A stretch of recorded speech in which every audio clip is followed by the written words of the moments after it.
Hello दोस्तों, प्रणाम। Sheela Tiwari official channel पे मैं एक सोहर गीत गाने जा रही हूँ। आपको कैसा लगे कमेंट करके बताना। पहला फूल फूलई काशी, दूसर फूल बन और से दूसर फूल बन और हो सखिया, तीसर फूल फूलई गो कुलवा चौथ मोरे आंगन, चौथ मोरे आंगन हो सखिया, चौथ फूलवा फूलई मोरे आंगन हो।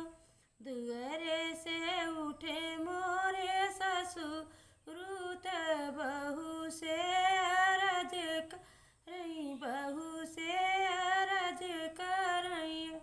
बहुअर कवन कवन व्रत की होरिल, बड़ा सुंदर बबुल बड़ा सुंदर। भूखी तरहे एकादशी अदुअसिया के पारन हो, ससुर विधि के रहे उइत वार। होरिल बड़ा सुंदर बबुल बड़ा सुंदर।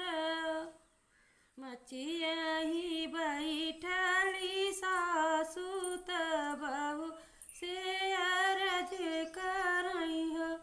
बहू कवन कवन फल खाई, होरिल बड़ा सुंदर बबुल बड़ा सुंदर हो।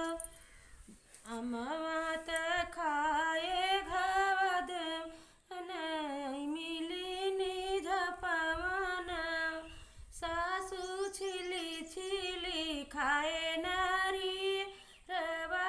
होरिल बड़ा सुंदर बबुल बड़ा सुंदर।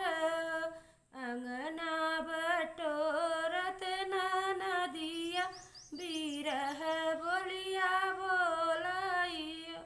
भौजी कमने मरद पे लोभ हन्यू, होरिलवा बड़ा सुंदर बबुल बड़ा सुंदर। ननदी आंगने में आई, ननद इया पर छैया पड़ी गईल। होरिलवा बड़ा सुंदर बबुलवा बड़ा सुंदर। कवन फूल फूल, पहला फूल फूल